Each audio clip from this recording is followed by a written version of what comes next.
लखनऊ, नवाबों का शहर, शायरी और संगीत का शहर, अमीर इतिहास और जीवंत संस्कृति का शहर।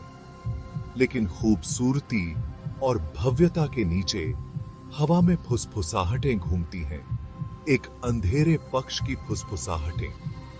लखनऊ एक ऐसा शहर है जो अपने अतीत से प्रेतबाधित है।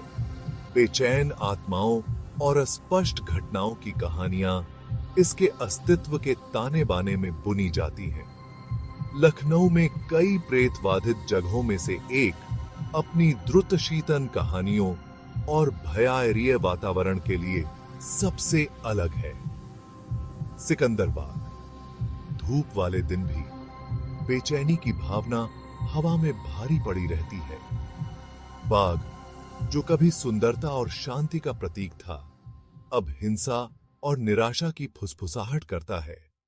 यह सिर्फ एक जगह नहीं है, यह एक याद है। लड़ी गई लड़ाई और खोई हुई जानों की याद, एक याददाश्त जो मिटने से इनकार करती है। सिकंदर बाग को नवाब सादत अली खान ने अपनी पत्नी बेगम सिकंदर महल के लिए अपने प्यार के प्रतीक के रूप में बनवाया था। यह धरती पर एक जन्नत थी। हरे भरे बगीचे, फूलों से जीवंत एक शानदार इमारत से घिरे हुए थे। फव्वारे धूप में नाचते थे और हवा में पक्षियों के मीठे गीत गूंजते थे। लेकिन यह सुखद अस्तित्व हमेशा के लिए नहीं था। 1857 में भारतीय स्वतंत्रता का पहला युद्ध छिड़ गया। सिकंदर बाग जो कभी प्यार का प्रतीक था, युद्ध का मैदान बन गया। विद्रोह को कुचलने की मांग करते हुए ब्रिटिश सेना ने बगीचे को घेर लिया। इसके बाद जो हुआ वह एक क्रूर और खूनी टकराव था। बगीचा जो कभी शांति का अभयारण्य था, युद्ध की भयावहता से हमेशा के लिए जख्मी हो गया।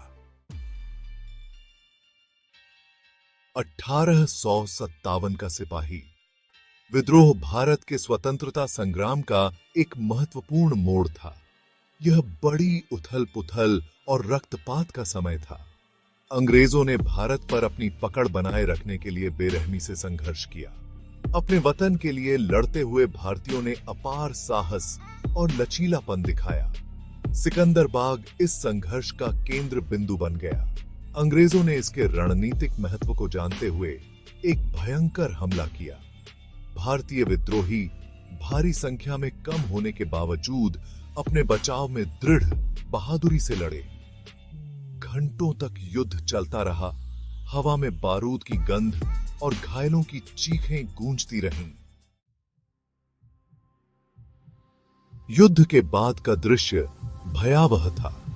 हजारों लोग मर चुके थे। उनके शरीर कभी खूबसूरत रहे बगीचे में बिखरे पड़े थे।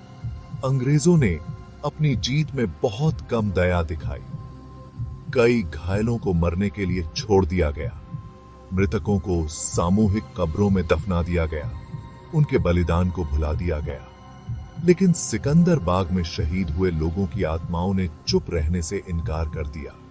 स्थानीय किंवदंती है कि बगीचे में मरने वालों के भूतों का वास है। आगंतुकों और देखभाल करने वालों ने अजीबोगरीब घटनाओं की सूचना दी है। अस्पष्टीकृत शोर, तापमान में अचानक गिरावट और देखे जाने की भावना।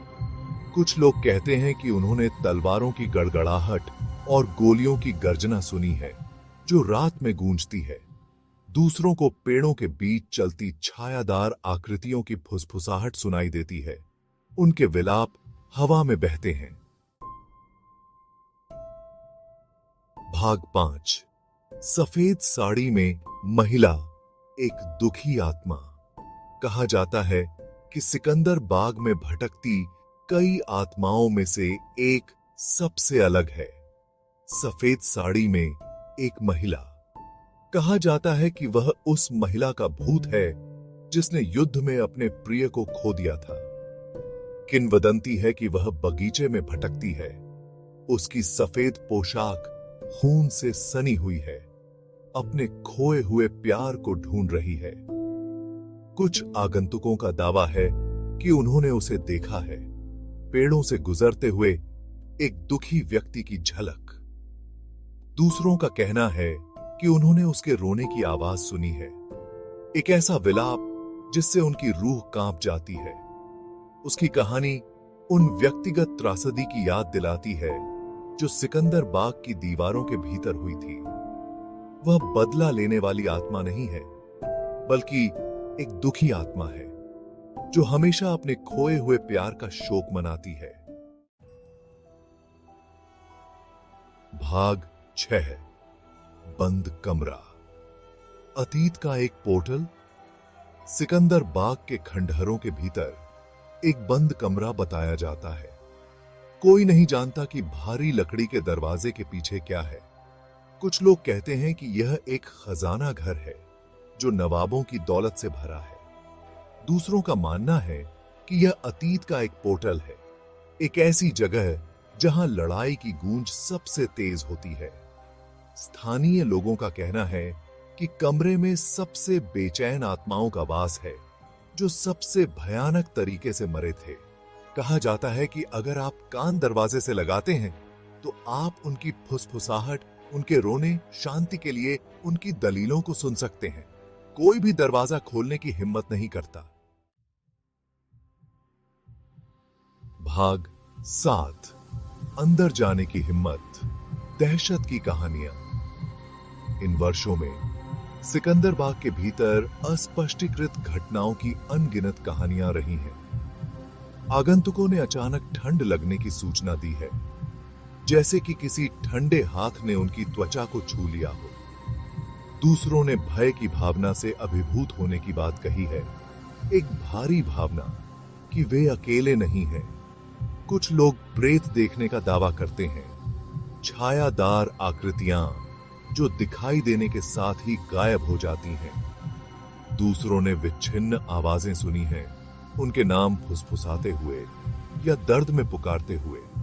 ऐसी कहानियां हैं कि लोगों को अदृश्य हाथों ने छुआ, धक्का दिया या खरोंच भी दिया। चाहे ये कहानियां सच हों या केवल अतिस्क्रिय कल्पनाओं की उपज, एक बात तो तय है, सिकंदर बाग एक ऐसी जगह है जहां जीवित और मृत लोगों के बीच का पर्दा पतला लगता है। भाग 8, इतिहास का भार। एक प्रेतवाधित शहर। लखनऊ में अकेला सिकंदर बाग ही प्रेतवाधित होने के लिए नहीं जाना जाता है। पूरा शहर रहस्य और उदासी की हवा में डूबा हुआ लगता है। शायद यह इतिहास का भार है, अतीत की महिमा और त्रासदियों की यादें जो हवा में रहती हैं। शायद यह इतने सारे ऐतिहासिक स्मारकों की उपस्थिति है, हर एक समय बीतने का मूक गवाह है।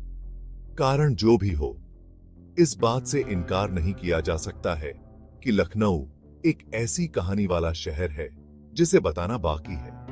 प्यार और नुकसान, साहस और बलिदान, जीवन और मृत्यु की कहानी। और कभी-कभी ऐसा लगता है उस कहानी के पात्र चुप रहने से इनकार करते हैं। भाग 9, शांति पाना। क्या आत्माओं को कभी शांति मिलेगी? सिकंदर बाग की कहानियां केवल डरावनी कहानियां नहीं हैं, वे संघर्ष की मानवीय कीमत की याद दिलाते हैं। वे मानव आत्मा की स्थायी शक्ति के प्रमाण हैं, जीवन और मृत्यु दोनों में। लेकिन एक सवाल बना रहता है, क्या सिकंदर बाग की आत्माओं को कभी